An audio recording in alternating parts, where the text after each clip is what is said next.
Hey there everybody, this is Brett with a comic book review of G.I. Joe, Real American Hero, number 21.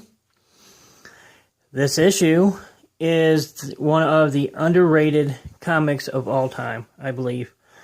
This changed the whole marketing, toy line, comic book interaction, because this set up for the next 20 years a storyline that's iconic as Batman versus Joker. This also set off a chain reaction why people love ninjas so much. At the time of our culture in the 80s, action figures, action movies, and stuff like that, and people just fell in love with the ninja and the samurai and stuff like that. Excuse me. So this is the issue that really kicked it off as far as ninjas and the ninja craze and comic books and stuff like that. I believe, and like I said, for the next 20 years, you're going to see a love and hate between Snake Eyes and this upcoming Ninja in White. And this also set off, as far as I know, no other comic book has done this except G.I. Joe. Silent issue. Back in, I don't know what year, but Devil's Due Publishing did a relaunch of G.I. Joe, and when that issue 21 came up, they did a silent issue for that comic book line, which I will do a review on here when I get up to that stature. So without further ado, let's get started. Once again, you'll see this a lot. The castle, Cobra Castle, or Destro's lair. This is the first appearance of Storm Shadow. As you can see in this, there's no Cobra insignia. I guess he had to earn his insignia, I guess. If you know anything about Storm Shadow, this, like I said earlier, this is beginning of a backstory that will last good 25 years. And you'll see it repeated in the upcoming issues of IDW and their comic book series, of the continuation of the numbering series. But you also see where we also have the Uzi. At the time, the Uzi was a compact machine gun, which everybody liked in Secret Service and stuff like that. Here you finally get to see the iconic version of Scarlet, of the shoulder pad, the orange gear, the red hair, and the audacity of determination by her. You can see where he's irritated, wants to take her life, but yet doesn't. We also see Destro, and in the chessboard, you'll see that here in a little bit in the upcoming issues. And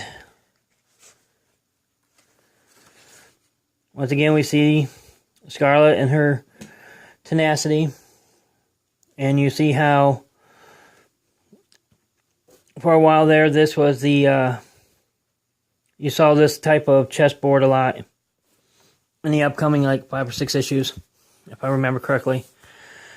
You see the iconic pose of Baroness now. If you watch the other videos of mine, she's still in a burn. She is still MIA. Now you see the insignia of Cobra on his outfit, which also is also a beginning of iconic symbolism of Storm Shadow, of marketing the toy line. You see how Snake Eyes gets rid of the sentries. Those ones off the cliff. Destro sees the fallen Cobra officer or Cobra trooper. He hurries up and gets dressed to look like a Cobra soldier. Pulls Destro. And then you see Storm Shadow and the beginning of the Red Ninjas. These will play a pivotal role in issues, I'm going to say 65 through 95. I can't get any more specific than that because it's been a while since I've read these. So, also you'll see that jet glider. And in the next couple issues, you see more of that. And you see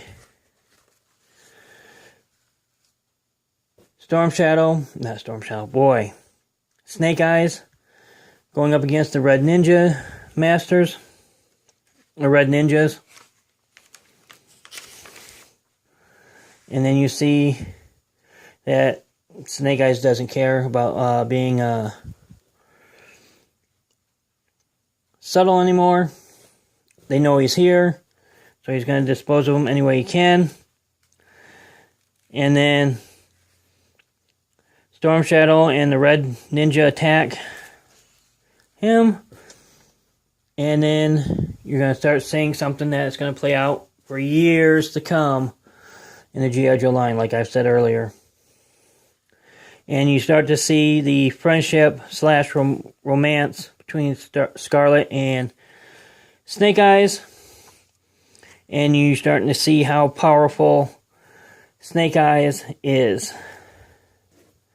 How talented, how skilled he is. And they fly off the safety. And this is where it all takes G.I. Joe to the next level of marketing, storytelling, etc. I believe, this is my 2 cents, from this issue up to 60 are iconic for the comic book industry because it tied in greatly with the toy line and the way everything was back in the day. Then it kind of petered out to where they were trying to, if you'll pardon the expression, jump the shark.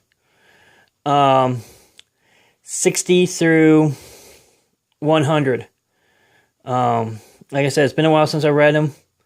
And that's just my 2 cents. But from, I'd say about 15 all the way up to 60, you will not be disappointed. You won't get bogged down by marketing and stuff like that, even though they try to sell the action figures with the comic book line and vice versa.